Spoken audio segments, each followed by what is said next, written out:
wanted the audience to almost experience something which was otherworldly, and I wanted them to feel a sense of being in a different time, in a different space, a sense of sand dunes moving across the space, and a sense of being in a vast land and being in a place that makes you feel almost alone on a journey. At the same time, being able to enter a world which doesn't necessarily belong to today, but becomes then reflection for them now. Samsara is really a journey for your soul.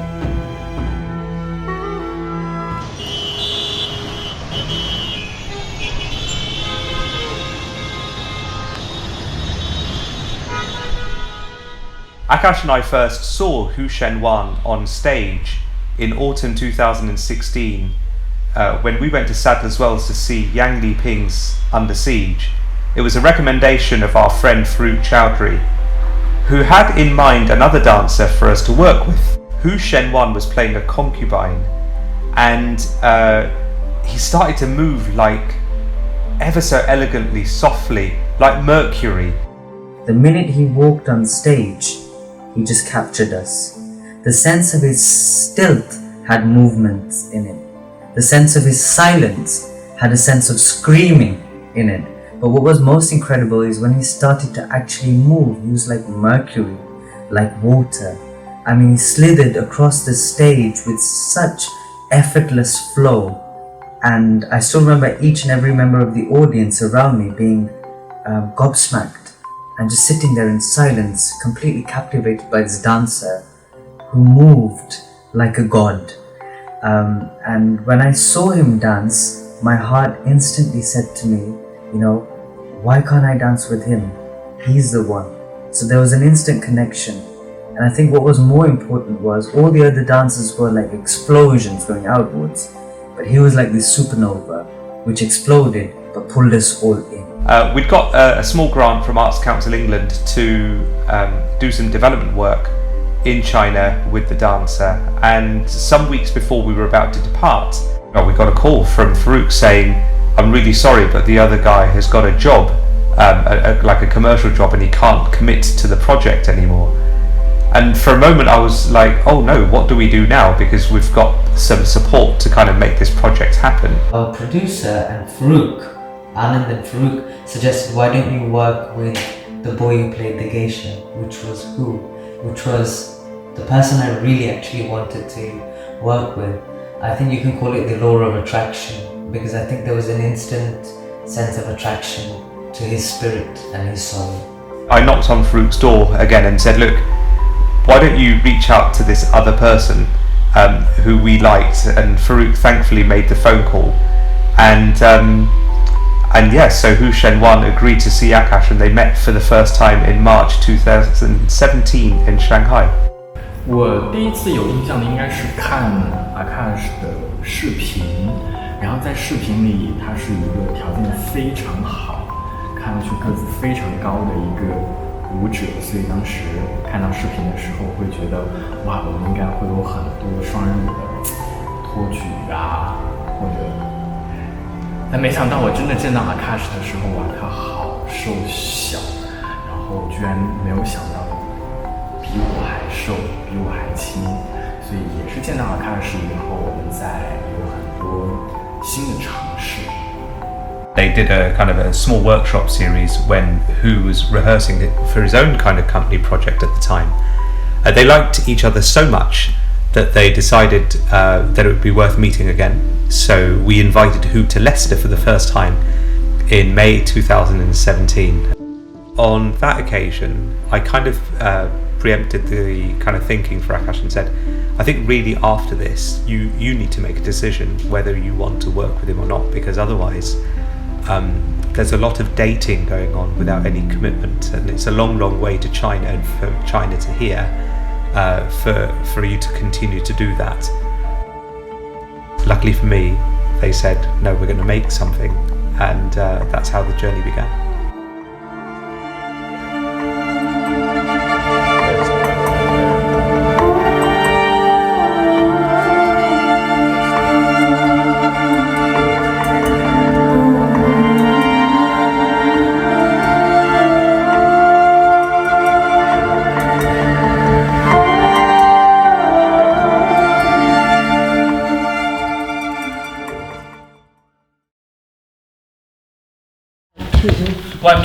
1, 2, 3. 1, 2, 3. 1, 2.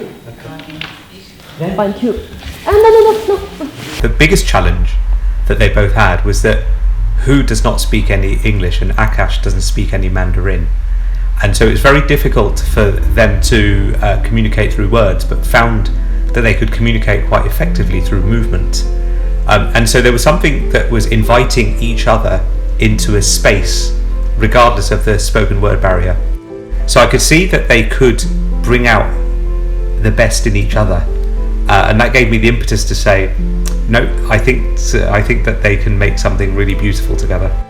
在排练之前会有担心，就是我们语言不通畅，然后我们之间会不会很难进行排练？但是当真的在排练的时候，我会发现我们更多的会用身体去交流，因为旁边也会有翻译，但是经常翻译会觉得他的工作并没有那么的很重要，然后我们都会用感应啊、身体接触的方式，或者眼神，或者相互的预计移动，然后就能猜到彼此想要做什么，所以在这个过程里面还是很顺利的。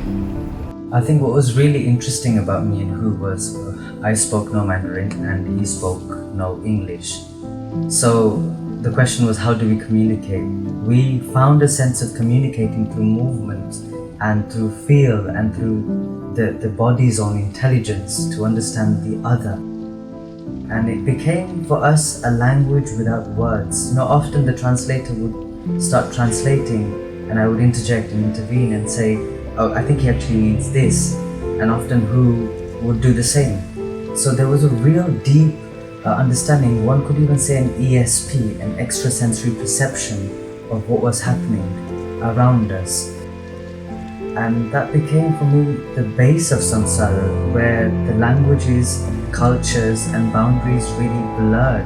It became a sense of the journey of the soul and made my connection to Hu, without language, more profound. 我想舞者与舞者之间的交流或许没有那么困难，因为大家身体的感知是相通的，我们也有相似的宗教文化的背景，所以当我们在谈论到一些知识点的时候，或者某一个想法的时候，我们的想法会很一致的去到那个方向。我觉得这是一个很神奇的过程，就是靠眼睛和心灵的交流。Through the sense of soul, through the sense of musicality, space. So these all became factors in our discovery of one another and the language of the universe that we wanted to speak. Almost like a very primitive language, you could say. One could say, how do people communicate before the sense of language? And also through this channel, I feel like we tuned into each other's pasts, and one could say even past lives. We were like one soul which was split in half and sent in two different sides of the world through our various samsaras and journeys to again meet up to complete one journey together.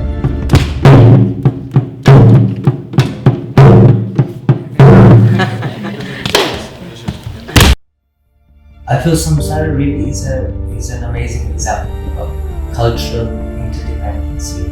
The fact that a monk makes a journey which is 14 years to India to retrieve original Buddhist scriptures and bring it back to China against the imperial rule at the time, and the sentence for disobeying the emperor was death. But the monk did it for a selfless reason. He wanted to go and receive knowledge to be able to share it with people. In a world today where we're kept being reminded that it's important to keep building walls between communities and kind of keep people out, and the talk about migration and people is so toxic, we're reminded that 2,000 years ago people voluntarily left their land to seek knowledge in other places, that we were interdependent on each other's advancement of our own societies, and Samsara really brings that message home. I feel that at the end of the day, there is a sense of every culture, every human has a say soul or spirit in them as I have in myself. So what breathes through me is the same air that breathes through the opposite person. I feel now that people also have stopped seeing differences between themselves. And I think that was one of the aims of Samsara, that there was a sense of, like I said, this cultural interdependency, this sense of yearning for knowledge. And I feel like knowledge goes beyond ego, and I think that's important.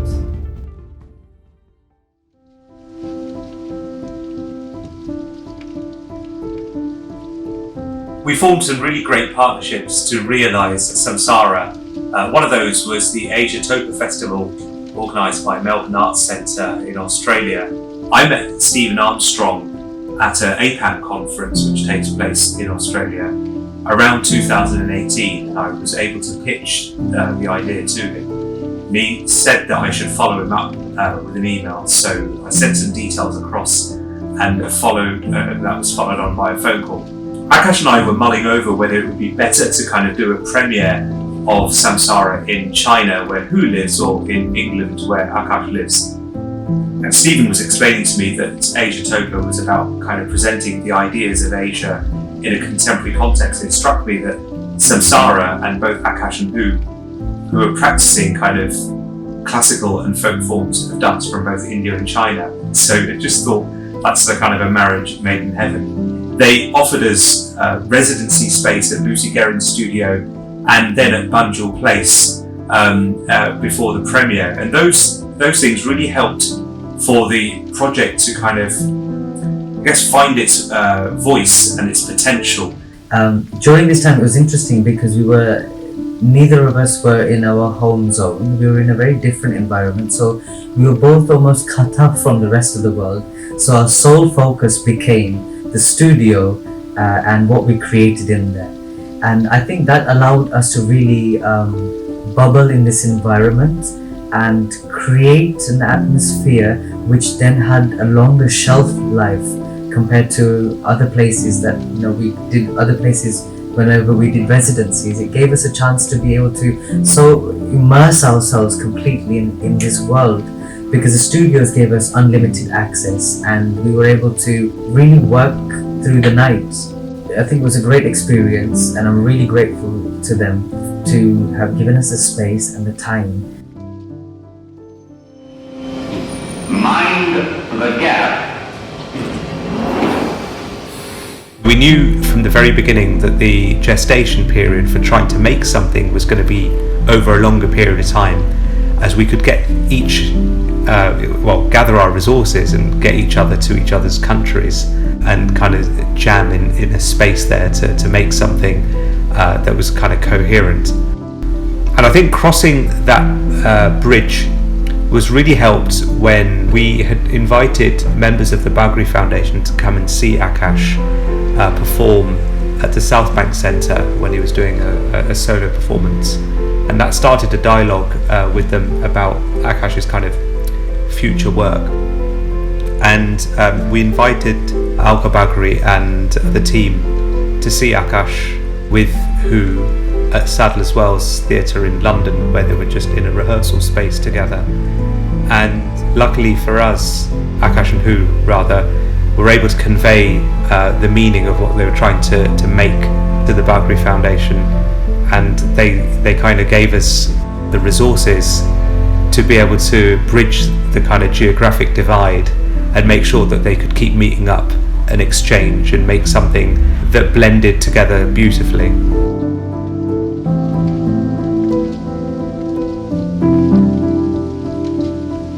There was a lot of talk, I think, at the early days of whether or not there should be live music, and I remember being one of those people that said, of course there must be live music. We knew for a long time that Nicki Wells would be the composer. Aakash and Nicki have collaborated on a number of occasions and they've got quite a great spark together. One person I reached out to was a percussionist called Bei Wang, and it was quite interesting how I found her. I was looking at a Facebook profile of a friend of mine who plays the flute, and then on the kind of mutual friends list a number of people popped up, and then on the non-mutual friends list, I saw a couple of drumsticks. So I looked at this profile of this Bebe, and then I googled Bebe, and then found videos and was kind of awestruck by the talent. So reached out to Bebe by email. Bebe responded and got her into a space at the People's Centre in 2019 to kind of try out some stuff. I was really impressed and wanted to kind of continue working with her. But months passed and Aakash didn't know what the other sounds would look like, and he continued those conversations with Nicki, and around October of 2019 they kind of said, oh, can you find me a Mongolian throat singer? And at this point in time I didn't really know how I could find one, particularly because the show was opening in a few months' time.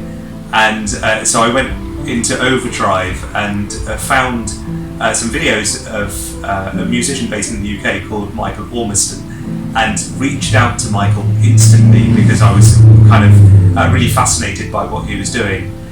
With great trust in the process and the idea, they invited people in and said, this is not a world about Aakash and Who. This is not a world about a single monk.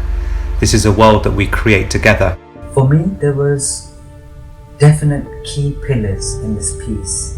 There was no hierarchy, so there was no dance overpowering the music or music overpowering the set. There was a sense of it being almost like ingredients going into a recipe, to get the ingredients just right so that the aroma, that we can all enjoy the aroma. And it was this essence and this sense of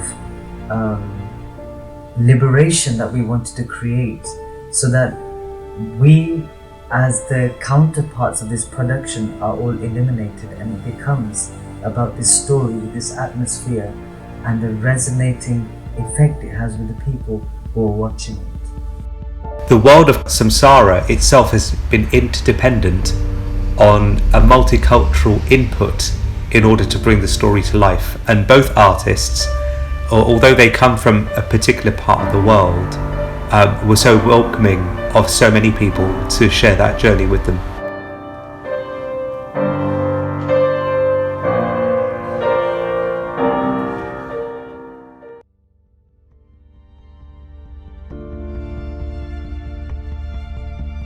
We also then received a note from our US agent if Aakash and Who would like to do a residency at the Jacob's Pillow Festival in the USA, and of course we jumped at the chance. And unfortunately, it was around the time, it was supposed to be in February 2020, the travel ban for people who'd physically been in China kicked in because of COVID-19 restrictions. And so that residency was cancelled literally a day ahead of us kind of getting out there. But Jacob's Pillow were really supportive through the whole process, and it meant that at that stage we had to get Who to come to the UK, and at the same time Australia had put in a kind of a travel ban for people who'd literally been in China. And so we started to rehearse another dance called Shenyuan, and luckily for us, after about 15 days, the travel ban for Australia had been lifted for anyone who had been in China. We managed to get Who another flight booking and get him out there to Australia to rehearse the show. So we managed to open it within minutes.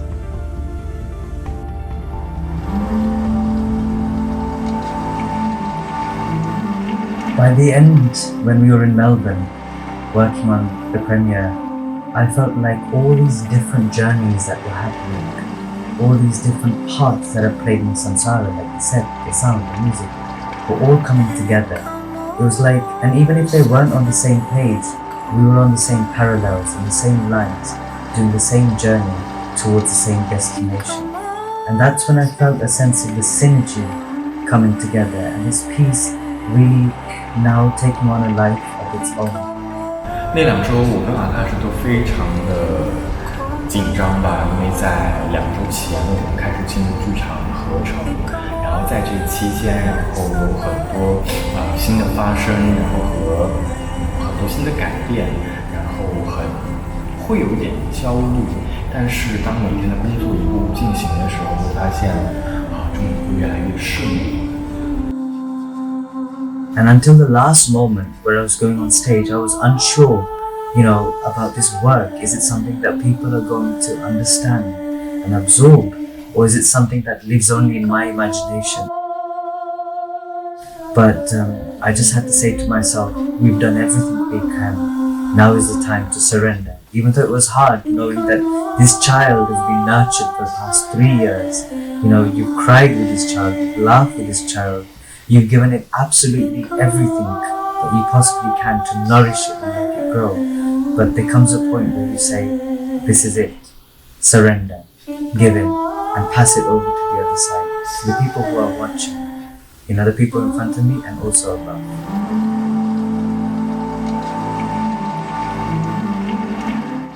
The project on its premiere run in Australia's Asia-Topa Festival was a resounding success. Really, really couldn't be more pleased with it. I think the critics were raving about the show, which is obviously very nice, but Samsara is made for what I call everyday people. It's not mired in kind of complicated layers of choreography that are trying to be too clever than itself. It's a piece about spiritualism that is there to connect to the hearts of the audience members. 就是在上次墨尔本演出完以后，我会觉得很惊喜。终于这一部经历了3年的排练时间的作品，终于首演了，并且也获得了成功。很希望能够这部剧能够尽快的回到舞台上，因为我想我的阿卡什都一定会带入新的生活和新的想法，重新回到这部作品里面。Soon as the last light was dimming and the last grain of sand fell on my head, I felt this wall of applause hit us, and I knew from that point onwards, life for Samsara has changed forever, and I felt at that moment instinctively that life for me and who on some level is gonna change.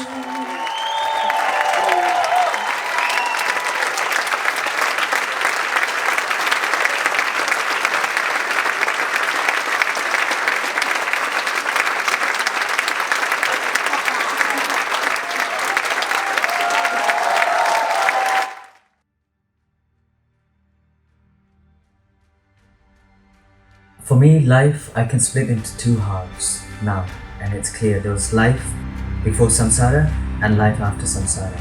When I was in Australia, I felt like the journey of Samsara had already put me on a path where I was questioning life quite deeply. But soon as COVID happened, I felt like it was urging me to isolate myself and question myself further. So when I came back, I locked myself into a room for 3 days, and I wanted to meditate with no food, no water, and no leaving the room. So I stayed in this place because I wanted to be able to face myself and to be able to go to the deepest crevice of my soul and ask questions. And I felt like that had a very profound effect on me. I felt it caused this sense of metamorphosis, like a caterpillar cocooning itself in a shell and transforming, and when this shell starts to break, the wings start to emerge and the caterpillar transforms into a butterfly. But that process for me of facing myself was very important. I asked a lot of questions, of some which I got many answers, and some parts I still have to continue my journey, my own samsara.